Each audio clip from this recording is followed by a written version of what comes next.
Allô, bien-aimé de Dieu, bonjour ou bonsoir, selon heure oyo, enseignement oyo ekoya kokuta bino. Nayebi ke bozali bien, bisika nyonso tu bozali. Oyo pe azali na mwa problème, nayebi ke Nzambe azali solution mpo na ye. Nayebi na nyonso tu, avant toute chose, il faut to banda na losambo, to bondeli. Dieu Père Tout-Puissant, grande est notre reconnaissance pour cette opportunité que tu viens de nous accorder. Merci, Papa Céleste, pour tout ce que tu fais sans cesse à nous, tes enfants, parce que nous sommes tes bien-aimés qui t'as élus avant le bouleversement de ce monde pour que nous t'appartenons et que nous servons à la louange de ta gloire. Père Céleste, merci pour tout ce qui traîne dans les ténèbres dont tu as déjà délivré par le nom inégalable et précieux de notre Rédempteur, Christ Jésus, nous te disons Amen. Bien, tokoti mbala moko na bite, disons na enseignement na biso. Pote enseignement na biso ezali bongo surtout kolobela libération. Donc, enseignement na biso comme titre ya lelo ezali bongo Pharaon laisse partir mon peuple. Awa nzambe mutu azali koloba na Pharaon ke atika peuple na ye akende. E tokobanda nanu na ko définir mo oyo Pharaon. Pharaon azalaki roi na Égypte. Pharaon donc a dirigé Égypte pendant un bon moment. Donc, na Égypte, tangwana ezalaki, quel que soit oyo akufi, oyo akoya lisusu pharaon mususu. Donc, c'était une famille. Tokoki kozwa exemple très concret, neti famille Mobutu. Donc, c'est comme ça. Donc, oyo akoya Mobutu, oyo wana mususu Mobutu. Tout comme tokoki kozwa exemple mususu famille Kabila, oyo mususu alingaki oya Kabila, donc c'est comme ça. Pona bango ezalaki donc royaume ndenge moko lelo na royaume d'Angleterre, royaume ya Maroc, ainsi de suite. Et puis nalingi to continuer ko définir kombo oyo ya Pharaon. Tomoni ke azalaki roi d'Égypte en cette époque-là, oyo akangaka bana ya Israël na bowumbu, n'esclavagisme durant plus de 400 ans. Et en d'autres termes, Pharaon toko loba ndenge nini, azali nani. Pharaon, toute personne qui empêche ta progression ou ton progrès, qui ne veut pas du bien pour toi, qui veut que tu sois dans le malheur. Donc Pharaon azali mutu oyo alingi te yo okende liboso, mutu moko oyo alingi bolamu na yo te, mutu moko oyo alingi kaka pasi na yo, mutu oyo alingi souffrance na yo, na kati na vie na yo. Donc moto moko alingi te ke yo oningana, yo osala boye, yo ozwa nzela moko boye pote okoka ko se propulser. Na yango bandeko na ngai na lingi ke tozwa babible na biso tokokende tokomona mwa moke tokotala mwa certaines choses oyo ekopesa biso mwa précision.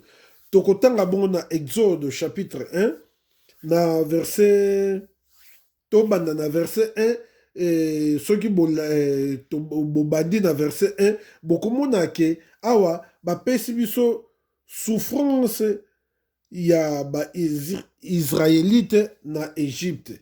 Et puis bapesi biso bakombo ya baoyo bayaka na Jacob pe na bafamille na bango na Égypte. Tomoni awa batangeli biso Ruben, Simeon, Lévi, David, dans Nephtali, Gad et Azer. Les personnes ici de Jacob étaient au nombre de 70 en tout. Joseph était alors en Égypte. Donc, batu oyo bayaka na Jacob bazalaki na nombre ya 70 to 70 na anglais 70. Donc bango wana bazalaki bayaki na Égypte pote nani Joseph azalaka déjà na Égypte na 6 balobi Joseph akufaki. Tango Joseph akufaki balobi Joseph mourut ainsi que tous ses frères et toute cette génération là. Balobi Joseph akufaki bandeko na ye nyonso tu pe génération wana nyonso tu elekaki to ekufaki. Na cette balobi les enfants d'Israël firent féconds et multiplièrent, ils s'accrurent et devinrent de plus en plus puissants et les pays en furent remplis. Donc, Banaya Israël, malgré Joseph Akufaki, génération, on a surtout Ekufaki, Bazalaki, donc, Basse multipliaki, Bayak, donc, Bazaki très fécond. Donc, Komaki est belé koleka. Et puis, vraiment, Bazalaki, Markasi, sorry, pona moi kobaye oyo bazalaki makasi et puis mboka etondaki mais mboka etondaki tokotala qu'est-ce qui est arrivé après ndenge bazalaki makasi et puis se multipliaki na verset 8 balobi ils se levèrent sur l'Égypte un nouveau roi qui n'avait point connu Joseph. Balobi ke na Égypte roi mususu ayaki oyo ayebaki Joseph te. Cela signifie pharaon oyo ya liboso akufaki déjà azalaki lisusu te. Et puis dans verset 9 balobi il dit à son peuple voilà les enfants d'Israël qui forment un peuple plus nombreux et plus puissant que nous. Alobi botala bana Israël bazali conformé donc bazali ebele et puis bazali makasi koleka biso. Verset 10 balobi allons montrons-nous habiles à son égard empêchons qu'il ne s'accroisse et que s'il servait une guerre ils ne se joignent à nos ennemis pour nous combattre et sortir ensuite du pays. Yoka makanisi diabolique, il y a roi oyo. Makanisi moko machiavélique, il y a roi oyo. Satanique, que boya, pe tola kisake, tozali capable. Tozali vraiment na capacité wana na kati na bango poda ezalaki mboka na bango alobi ke to sala ke batika koya ebele po ete soki etumba eye to bitumba eye bakose bakokota na banguna na biso pe bimisa biso na Égypte. Verset 11 balobi na biso nyonso tu wana euti makanisi wana eloko esengeli toyeba euti na nzambe te oyo nyonso tu ya mabe ya destruction nzambe n'en est pas l'auteur. Dieu azali auteur ya makambo malamu. Ce qui déjà c'est omoni ya mabe, cela veut dire que Euti n'a peur du mensonge puisque Jean 10 et lobi na biso que l'adversaire tout le diable ne vient que pour dérober, égorger et détruire. Donc ye ayaka te pona bongisa, ayaka kaka pona ko bebisa ko panza, ko boma. Na verset 11 balobi na biso et l'on établit sur lui des chefs de corvée afin de l'accabler des travaux pénibles. Alobi que Bible elobi na biso basali nini tie chef oyo donc corvée ezali misala oyo ya makasi, misala oyo eza kokembisa, oyo ekoki meme koboma. Et puis pona kokanga bango na misala oyo ya makasi wana, c'est ainsi qu'il bâtit les villes de Pithom et de Ramsès pour servir de magasins à Pharaon.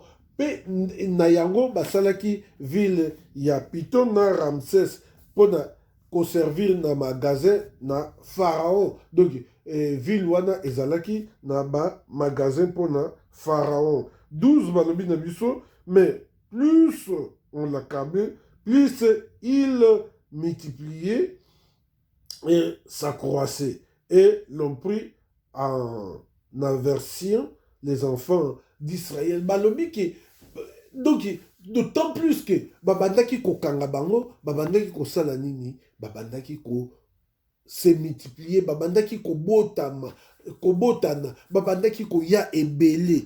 Donc lelo oyo toyebaki bana ya Nzambe, quel que soit ennemi plan oyo azali kosala, quel que soit nyonso tu azali kosala, ako empêcher progression ya yo nangai te, ako progresser yango, ako empêcher yango te, puisque progression wana to ko se multiplier wana to croissance wana ezali kouta bongo epai ya Nzambe. Nzambe mutu azali auteur ya nyonso tu. Na verset 13 balobi na biso, alors les Égyptiens réduisirent les enfants d'Israël à une dure servitude. Donc ba Égyptiens basali nyonso tu afin que bazwa bana ya Israël na buumbu moko ya makasi ko leka.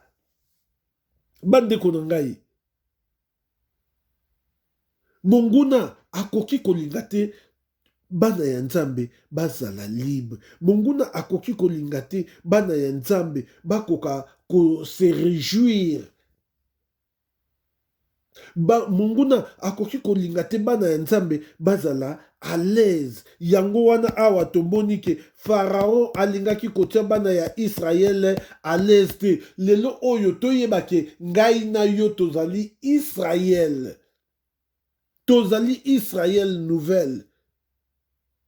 Yango wana monguna alingi kotika biso te, monguna alingi progression na biso te, monguna alingi to se multiplier te. Bana ya Nzambe esengeli tozala sans ignorer na eloko wana.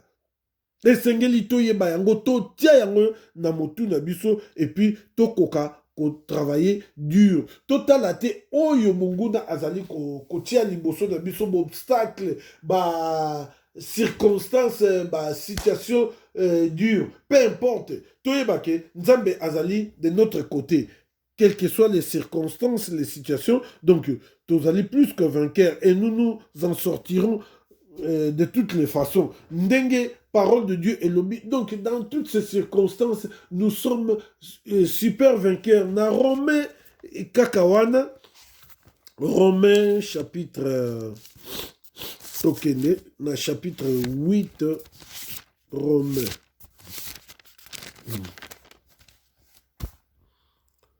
Romain, Toko Banda na mwa sima, na Romain chapitre 8, balobi boye, na 28, balobi, nous savons du reste que toute chose concourt au bien de ceux qui aiment Dieu et de ceux qui sont appelés selon son dessein. Balobi ke toyebi ke eloko nyonso tu ezalaka pona bolamu ya baye oyo bazali kolinga Nzambe pe ba oyo ye abengaki selon volonté na ye, selon likanisi na ye. Donc, biso photo yeba eloko wana. Mais, tokoki ko se laisser faire te. Tokoki ko se laisser faire te. Monguna tango azali ko ya. Donc, faut te prendre ma disposition. Faut te prendre ma disposition. Exactement que monguna azoya pona boma yo, ale yo vandi na yo, aya aboma na ye, pote ozali mwana ya nzambe. Non, nous devons prendre les dispositions, nous devons nous défendre, nous devons nous combattre. Verset 29, car ceux qu'il a connus d'avance, il les a aussi prédestinés à être semblables à l'image de son fils, afin que son fils fût le premier-né entre plusieurs frères. Balobi, oyo nyonso tu a prédestinaki, asalaki ke bazala na lolenge moko na elilingi ya mwana na ye, po ete mwana na ye azali bongo donc mwana ya liboso na bandeko et belé. Na verset 30 balobi, et ceux qu'il a prédestinés, il les a aussi appelés. Oyo a prédestinaki, a bengaki bango. Oyo ye a ko prédestiné na yebite na lingala tokoki koloba. Oyo ye a ponaka, a bengaki bango. Et puis, balobi, et ceux qu'il a appelés, il les a aussi justifiés. Oyo ye a bengaki, a justifié ki bango. Donc, bazali juste liboso na ye. Bazali kotambola na bosembo. Il les a aussi glorifiés. A glorifié ki bango. A glorifié ki bango. Glorifié, je ne sais pas, faux ezala. A kumisaki bango. Dans verset 31, balobi, que dirons-nous à l'égard de ces choses? Si Dieu est pour nous, qui sera contre nous? Donc, ceux qui tokoloba nini pona biloko oyo, soki nzambe azali pona biso, nani akoki kozala contre biso? Soki bongo munguna te, soki bongo pharaon te, munguna kaka mutu akoki kozala contre biso, quel que soit akoki kozala contre biso. Cela n'empêche pas que biso to progresser, cela n'empêche pas que biso tozala vraiment rentable.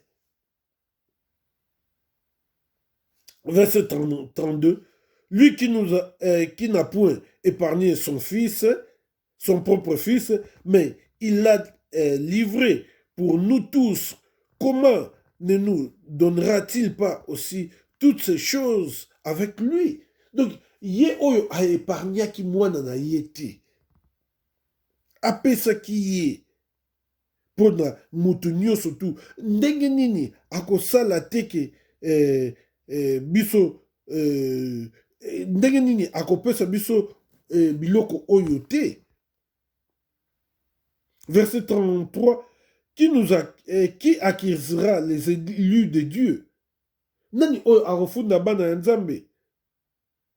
C'est Dieu qui justifie. Nzambe mutu azali ko justifier. Verset 34, balobi, qui les condamnera? Christ est mort, bien plus, il est ressuscité, il est à la droite de Dieu et il intercède pour nous. Balobi nani oyo ako condamné bango. Lelo toyebake, il n'y a pas de condamnation pour ceux qui sont en Jésus-Christ. Donc, lelo oyo tokoki ko se condamner te. Donc, toza condamnable te. Dans verset 35, balobi, qui nous séparera de l'amour de Christ? Sera-ce la tribulation? Donc, nani oyo akoki kokambola biso na bolingo oyo ya Christ? Eza bongo mikakatano ou l'angoisse kobanga ou la persécution, persécution awa même, cela signifie même koboma ou la faim nzala ou la nudité motakala kozanga eloko ya kolata ou le péril kokufa ou l'épée to mbeli. 36, selon qu'il est écrit, c'est à cause de toi qu'on nous met à mort tous les jours, qu'on nous regarde comme des brebis destinées à la boucherie. C'est à cause de Christ qu'on nous met à mort aujourd'hui. C'est à cause de Christ qu'on nous regarde comme des brebis destinées à la boucherie. Donc c'est pour Christ. Yango wana lelo oyo bazali ko persécuter biso, bazali ko boma biso, balingi biso te. Bazali komona biso lokola ba ngombe oyo bazali destiné bakende na boucherie bateka bango. Quelque part nazwa WhatsApp moko boye nayebi te soki na mboka nini boye bakanga tout le chrétien batia bango na basachet, bakangi basachet wana batandi bango na moi jusqu'à ce que bakretien wana bakoka kokufa pe enfin bakataka bango mike mike. Bozomona babiloko monguna azali kosala afin que bamisusu bazwa kobanga, afin que bamisusu bameka lisusu te. Mais toyebi nzambe oyo tozali koservir azali likolo ya nyonso tu, akoki kosala oyo nyonso tu esengeli pona biso. To se décourager te, tokende toujours liboso. Verset 37, mais dans toutes ces choses, nous sommes plus que vainqueurs par celui qui nous a aimés. Na nyonso tu, quel que soit bazali koboma, bazali kosala mabe, nous sommes plus que vainqueurs par celui qui nous a aimés. Dieu en Christ en nous. Verset 38, car j'ai l'assurance que ni la mort, ni la vie, ni les anges, ni les dominations, ni les choses présentes, ni les choses à venir, ni les puissances, ni la hauteur, ni la profondeur, ni aucune autre créature ne pourra nous séparer de l'amour de Dieu manifesté en Jésus-Christ notre Seigneur. Awa batangeli biso balobi que tozali na assurance bomoko que même liwa, même kobika, même bangelu, même badomine biso, même biloko oyo ezali koya sikoyo, oyo tozali komona na mokili oyo, même oyo ekoya, même puissance nguya, ba puissance banguya, même molai, même mozindo, pe ata ekelamu moko te ekoki kokabola biso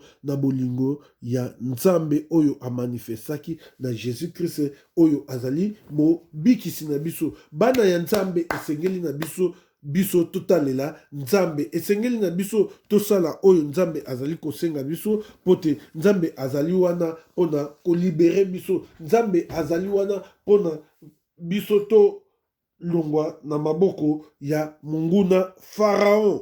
Na verset 18, mais biso de tango tokotika la tokoki kotanga 13 wana tokiti 16, 14, 15, 16, 17, tomoni awa ke bapesaki bango misala ya makasi, ya makasi.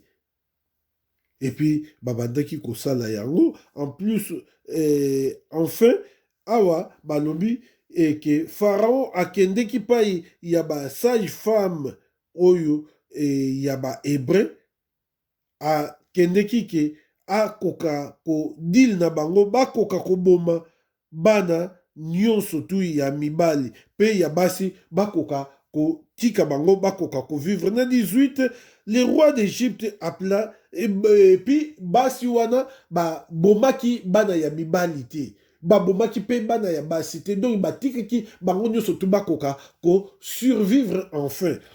Na 18 balobi, le roi d'Égypte appela les sages femmes et leur dit, roi ya Égypte, donc Pharaon, abengi ba sage femme to basi wana ya mayele, alobi na bango, pona nini bo sali boye, et avez-vous laissé vivre les enfants? Pona nini bo sali boye pe botiki bana bakoka ko vivre, bakoka ko zala na bomoi. Les sages femmes, na verset 19, répondirent à Pharaon, tona munguna. Pona Pharaon, awa, azali munguna, azali kosala volonté ya papa na ye. C'est que les femmes des Hébreux ne sont pas comme les Égyptiens. elles sont vigoureuses et elles accouchent avant l'arrivée de la sage femme.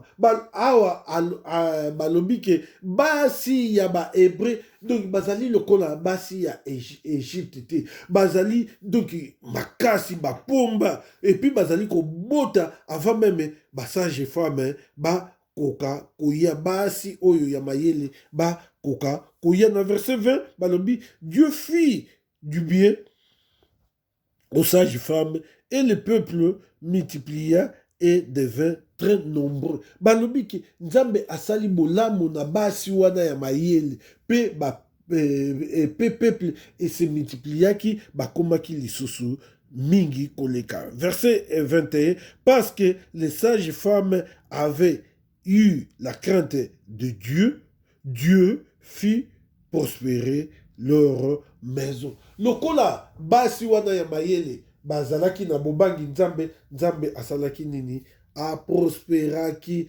bandako na bango asalaki ke bandako na bango ekoka kozwa ekoka kozala na bozwi toyeba yango ke awa monguna akotikalaka kotika biso te tozala tranquille yango alingaki tiki kotika bana ya Israël bakoka kozala tranquille toyeba ke monguna azali faiseur de troubles c'est pourquoi na Romain na plutôt 2 Pierre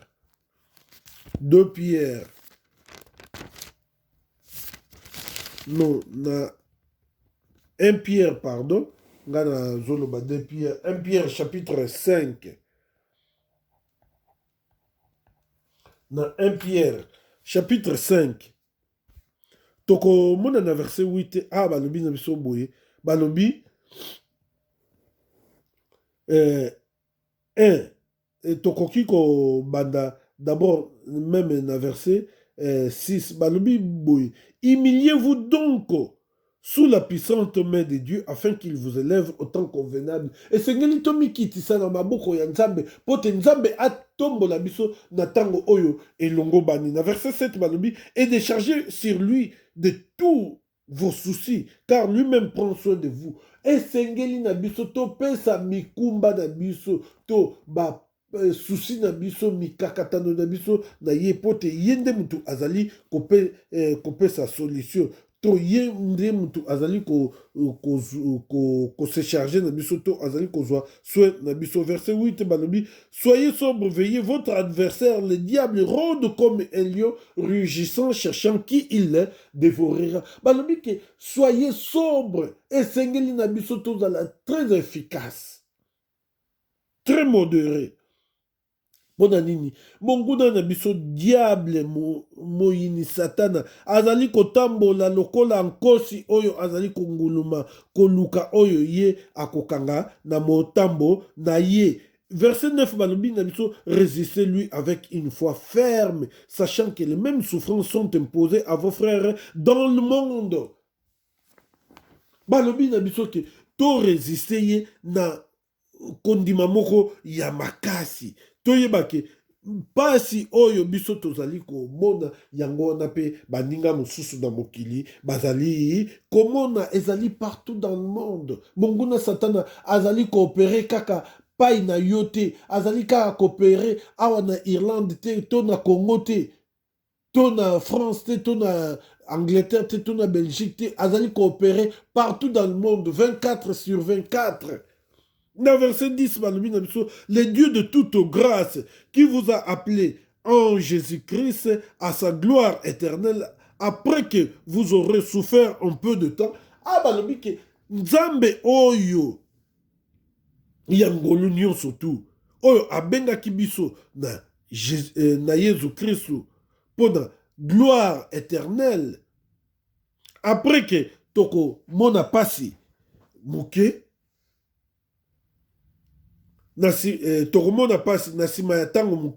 il vous perfectionnera. Ako perfectionner bino, ko manyo la bino, to ko bongo la bino, ko changer bino lui-même. vous affermira à rendre à kosalaki boyika mpiko, vous fortifiera bozala makasi, vous rendra inébranlable, afin que bozala batu moko vraiment tingama bokoka kotika te.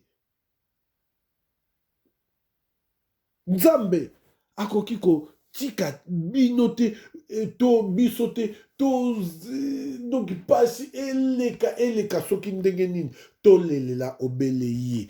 Tango tozali kolelela ye, tokanisa te ke Nzambe ayokaka te. Nzambe ayokaka. Kotala yango tout au long de cet enseignement que Nzambe azali koyoka. Toyeba ke na circonstance nyonso tu oyo tozali kovivre, Nzambe azali pene na biso, azali toujours na biso, tozala toujours na confiance na ye pote, ye azali ko abandonner ata moto moko te. Tant que ozali ferme, tant que ozali ko marcher selon ses préceptes, tant que ozali ko vivre selon bon Nzambe na Exode wana toujours Exode awa na verset na chapitre 2 tomoni Moïse abotami patati patata, donc ndenge akolaki ainsi de suite. Oyo azana temps akoki kotanga yango, mais biso to sauté toye na Exode chapitre 3 to bandi na verset 1. Ah balobi boye Moïse, awa Moïse déjà c'est akoli, akomi tata mobimba, abala, ainsi de suite. Moïse faisait paître les troupeaux de Jéthro, son beau-père, sacrificateur de Madian, et il mena les troupeaux derrière le désert et vint à la montagne de Dieu à Horeb. À Horeb. Awa tomoni ke Moïse akolaki abandaki kosala nini, azalaki mobateli bampate ya ya bokilo na ye oyo azalaki sacrificateur ya Madian. Et puis awa tomoni ke Moïse amemi bibwele wana na sima ya désert, na montagne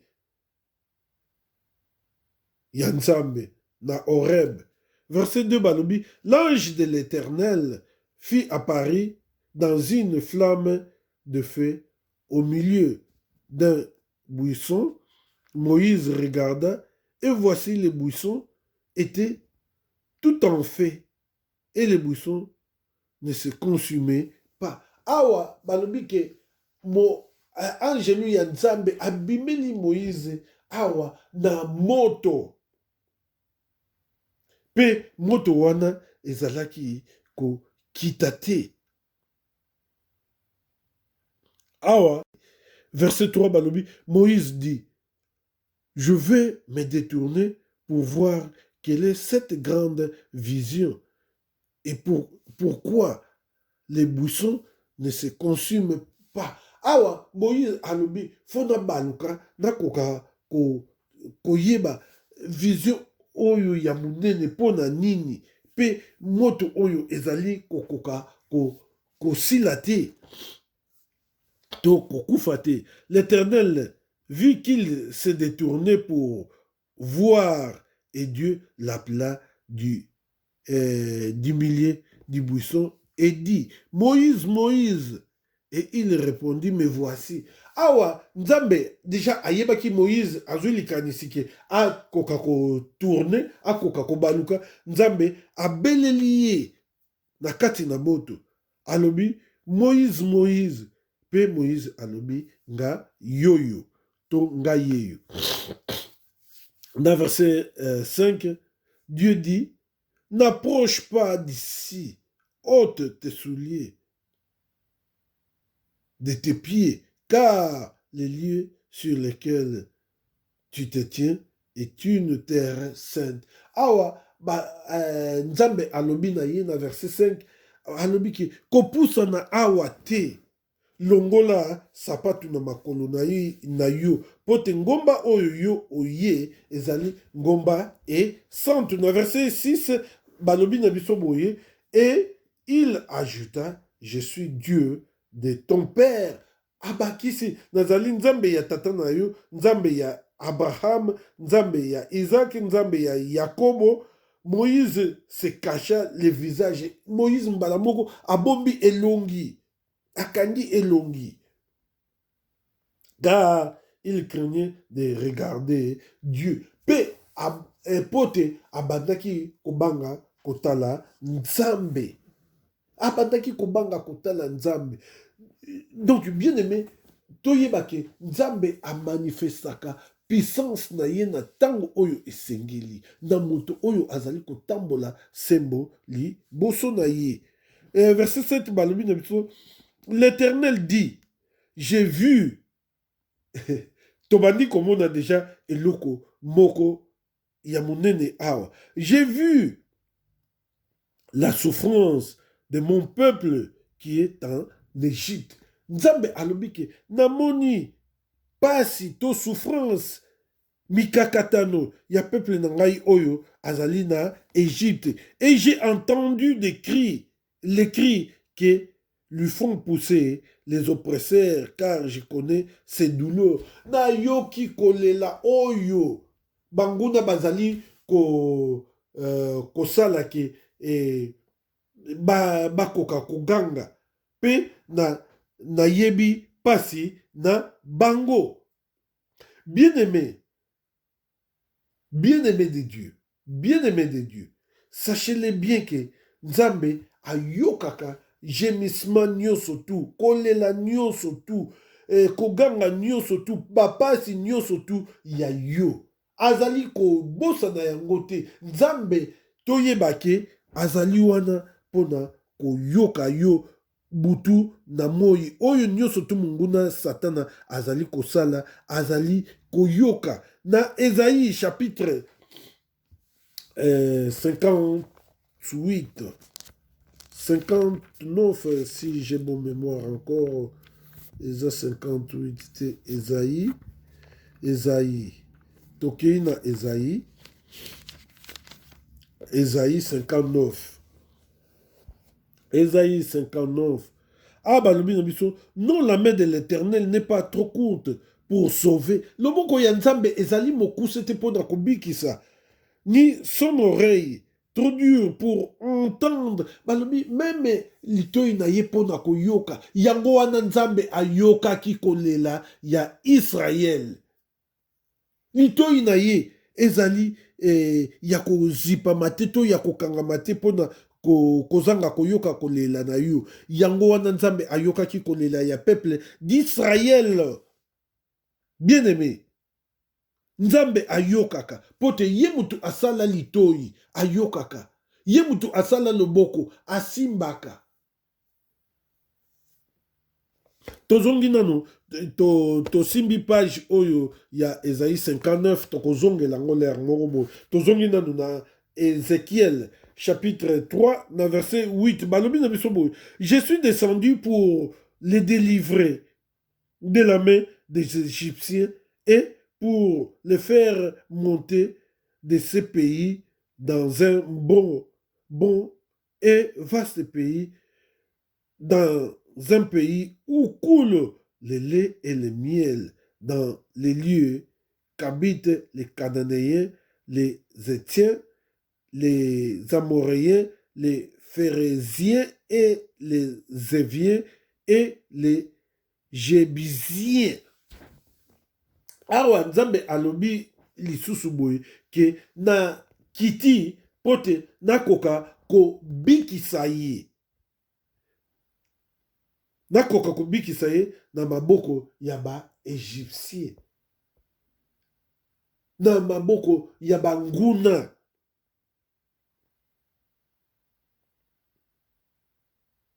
Et puis pona ko matisa ye na mboka oyo ezali bongo kitoko. Nzambe toujours azali ko préparer les choses meilleures pour nous, les choses fabuleuses. biloko oyo ya kitoko koleka mpona biso. Et puis awa balobi e vaste pays, mboka moko munene. Dans un pays où coule le lait et le miel. Na mboka oyo ezali ko donc miliki na mafuta ya nzoi ezali kokita. Ezali kokita. Nzambe azali ko préparer mpona biso biloko oyo ezali fantastique. Biloko oyo ezali ya kitoko ya malamu koleka koleka. Dans les lieux qu'habitent les Cananéens. Namboka oyo, ba Cananéens bazali kovanda les Hétiens, donc les Amoréens, les Phérésiens, les Éviens et les Jébusiens. Namboka oyo, bato wana nyonso tu bazali kovanda. Bien aimé, to yeba to bosana teke nzambe azali na plan moko ya malamu pona bino, pona biso. Nzambe asala plan moko ya malheur te pona biso, plan moko ya bonheur pona biso. Ndenge liloba na ye e lobi. Nzambe akoki kotika biso te, Nzambe akoki abandonner biso te, mais azali ko préparer de bonnes choses pona yo na ngai. Na Deutéronome. Deutéronome chapitre 31. Nazopesa na page te, hein, na se souvenir. Chapitre 31. Na page 226. Na verset 6, balobi awa, Nzambe azali koloba, fortifiez-vous et ayez du courage. Alobi ke bo se fortifier, bozala makasi pe bozala na nzoto kolongonu, ne craignez point et ne soyez point effrayés devant eux.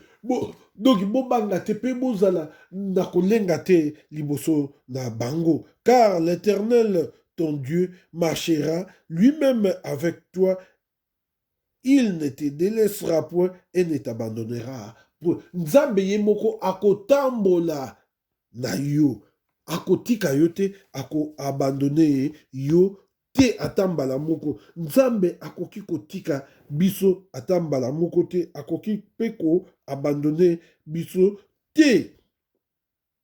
Le verset 7, Moïse appela Josué et lui dit, en présence de tout Israël, fortifie-toi et prends courage, car tu entreras avec ce peuple dans le pays que l'Éternel agirait à leur père de leur donner, et c'est toi qui les en mettra en possession. Ah, Moïse alakisi déjà abengi Josué alobi ke yo mutu okokota na peuple oyo na mboka oyo Nzambe apesaki na to agiraki na bapapa na bango. Yo mutu okokotisa bango, yo mutu tiake bakoka kokota kokoma na mboka wana. Verset 8, l'Éternel marchera avec l'Éternel marchera lui-même devant toi, il sera lui-même avec toi. Ba alobi na yeke Nzambe akozala ye moko na yo pe akotambola na yo. Il ne te délaissera point, il ne t'abandonnera point, ne crains point et ne t'effraie point. Cause donc akotika yo te pe sabote yo te, akosundola yo te, akozala toujours na yo, kobanga te, kolenga te. Awa Moïse ayebaki deja ke ye akokota na mboka wana te, akokota na Kana te. Bana ya Nzambe, esengeli ke toyeba monguna akotika kokombattre biso te, monguna akosala tout po te biso tozala ya kotremble, ya kolenga, mais toyeba ke monguna quelque soit nyonso tu oyo ye azali kosala ezali pamba, peu importe situation oyo tokoki kozala na tango wana, toyeba ke lelo oyo pasi ya moyengebeni ezalaka se ya ntango moke. Soki azangi na tongo na midi akozwa, soki azangi na midi na pokwa, donc avake tokoma butu akosila toujours kozwa. Mais ya moto mabe pasi na ye soki azwi kozwa na ye soki azwi na tongo toyebake na ntango moke akozanga akolela. Mais yo mwana ya nzambe okobanda na peut-être kolela, mais kolela wana ekosila pote nzambe azali koyoka kolela na yo. C'est pourquoi esengeli kozwa courage. Toyebake mbala nyonso toutefois Dieu est un Dieu qui a toujours une solution, peu importe oyo yo ozali ko vivre les circonstances, les temps. Soki tozali ko landa oyo nyonso tu nzambe azali ko loba na biso, vraiment nyonso tu ekozala facile et puis toko s'en sortir na situation nyonso tu oyo to zali dango parce que Dieu azali na concurrent te. Azali te na oyo akokani na ye. Nzambe azali likolo ya nyonso tu. Na tozoni na Exode chapitre 3 na verset 9 ti na 15. Abalobi na biso boye, voici les cris d'Israël sont venus jusqu'à moi. Abalobi cri ya Israël ekomi nzambe alobi ekomi tipai na ngai. Yebake mwana ya nzambe yo lelo ozali Israël. Ozali Israël ya lelo. Et j'ai vu l'oppression que leur font souffrir les Égyptiens. Dans mon iba pas signon surtout oyo, les Égyptiens bazali ko faire souffrir bango. Maintenant va, je t'enverrai auprès de Pharaon et tu feras sortir d'Égypte mon peuple, les enfants d'Israël. Sikoyo, nazali kotinda yo liboso ya Pharaon. Kende, nazali kotinda yo liboso ya Pharaon, yo okobimisa bana ya Israël to okobimisa peuple nangai na Égypte. Vraiment, Nzambe azalaki très précis. Et puis, donc, Nzambe asalaka eloko na ye avec vraiment certitude. Dans verset 11, Moïse dit à Dieu, qui suis-je? Et donc, elle lit Moïse,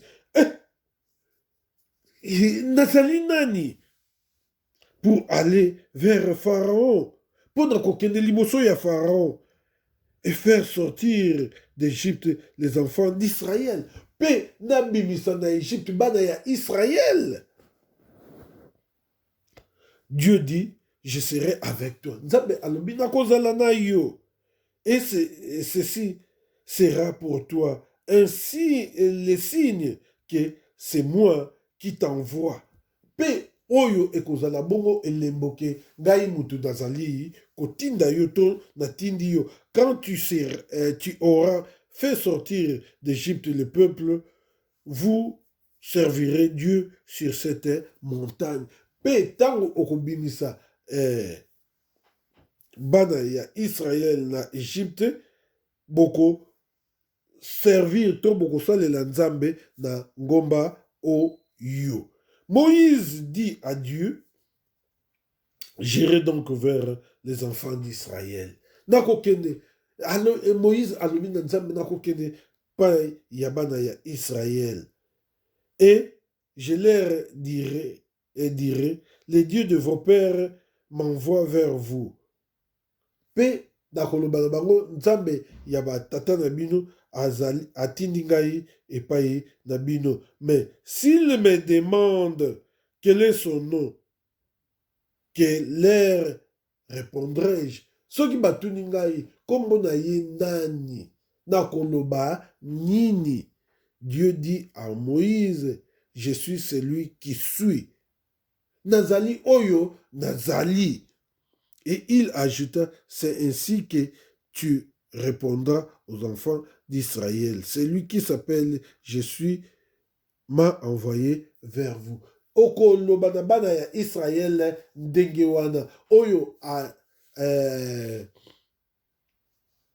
oyo amibengaka to abengamaka nazali yende mutu atindi ngai epai na bino. Na verset 15, Dieu dit encore à Moïse, tu parleras ainsi aux enfants d'Israël. Okoloba bongo na bana ya Israël. L'Éternel, les dieux de vos pères, les dieux d'Abraham, les dieux d'Isaac, les dieux de Jacob, m'a envoyé vers vous.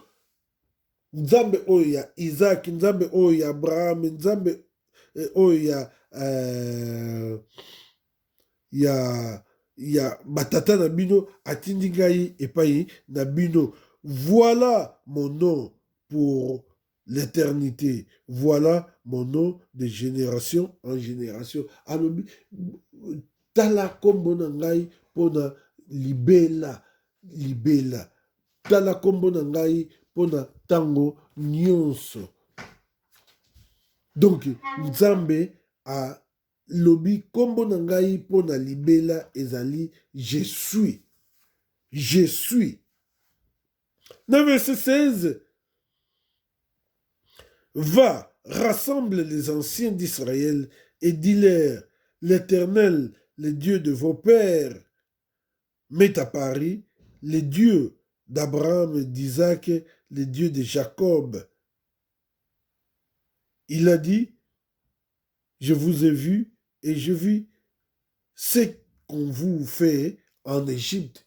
Ba alobi ke kende pai na bango, loba na bango, sangisa ba kolo ya bana ya Israël, pe loba na bango ke Nzambe oyo ya batata na bino abimeli ngai. Nzambe oyo ya Abraham, Nzambe oyo ya Isaac, Nzambe oyo ya Jacob, alobi ke amoni.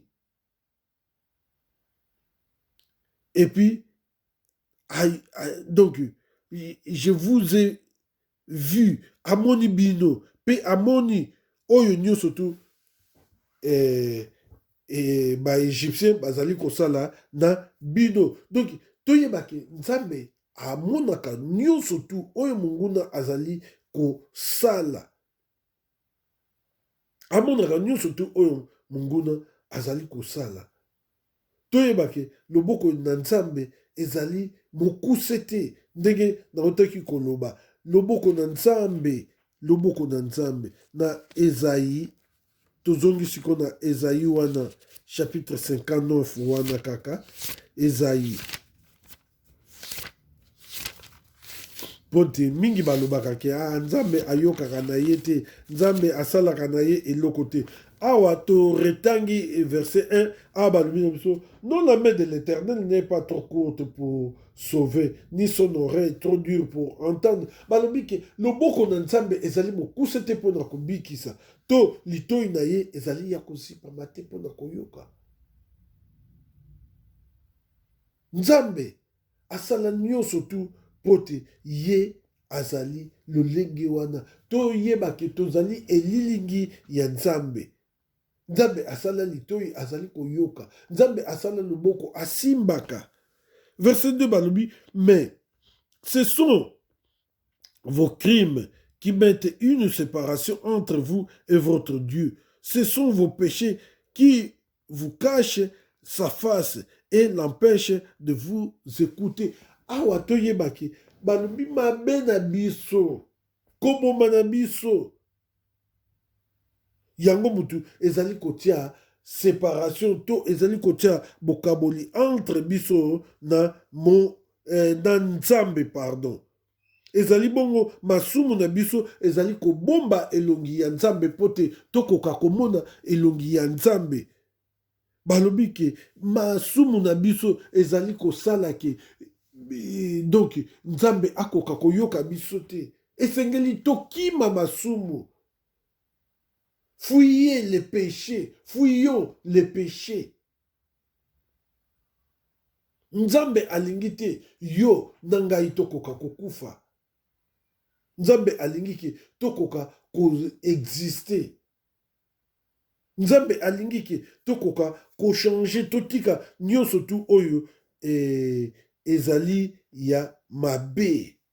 Na verset 18 ya Ézéchiel Exode, pardon, verset 18, ils écouteront ta voix et tu iras, toi et les anciens d'Israël, auprès du roi d'Égypte. Du roi d'Égypte, et vous lui direz, l'Éternel, le Dieu des Hébreux, nous est à Paris. Nous est à Paris. Alobi ke zoaba kolo oyo ya Égypte, pe bokokende pa ya roi ya Pharaon, bokoloba ke nzambe oyo ya nzambe oyo ya ba Hébreu abimeli biso. Abimeli biso. Awa balobi na biso lisusu boye, nous est à Paris, permets-nous de faire 3 journées de marche dans le désert pour offrir des sacrifices à l'Éternel notre Dieu. Pe soki okoki kopesa biso mikolo misatu totambola tokende na désert po te tokoka kopesa nzambe basacrifice to makambo. Bana ya nzambe toyebake awa nyonso tu oyo biso tokosala monguna ezali difficile po te akoka ko accepter yango. Yango wana bana ya nzambe esengeli to retenir ke monguna alingi te tozala na kimia, monguna alingi te ke tozala malamu. Toyeba ke nzambe oyo ya biso, nzambe oyo ya Abraham, nzambe oyo ya Isaac, nzambe oyo ya batata na biso, akotikaka teke biso tozala tenté jusqu'au-delà de nos forces. Mais avec la tentation, il prépare toujours le moyen pour que nous puissions nous en sortir. Azali kosala toujours ndenge oyo esengeli afin que tokoka kobima na ba mikakatano wana na bapasi wana. Vraiment pona lelo to suki wana, mais toyeba ke continuité ya enseignement oyo ezali pote to sukisi yango te, to vitan oyo ezo permettre biso te lelo to suki awa. Toyeba ke nzambe alingi ke ngai na yo tokoka kobima na mikakatano oyo tozali na yango, ndenge oyo abimisaki bana ya Israël na Égypte, ndenge oyo akendeki liboso atindaki Moïse liboso ya Pharaon, akende aloba na Pharaon ke laisse partir mon peuple. Lelo oyo ngai na yo tozali peuple de Dieu. Que Dieu nous bénisse. Toyeba ke nzambe alingi ke munguna satana akoka kotika biso tokoka kokende to voyager léger tozala à l'aise pona vraiment tokoka kokoma esika oyo esengeli tokoma. Que Dieu vous bénisse. Yango wana nazali ko remercier ba oyo nyonso tu bazalaki na biso na ligne, pe ba oyo mususu bazalaki na biso na ligne teme oyo bazali toujours commettre en pratique liloba nzambe. Que Dieu vous bénisse. Je vous porte grandement dans mon cœur, dans mon cœur. Que Dieu vous bénisse. Bye, tokutani bala ya sima. Ciao.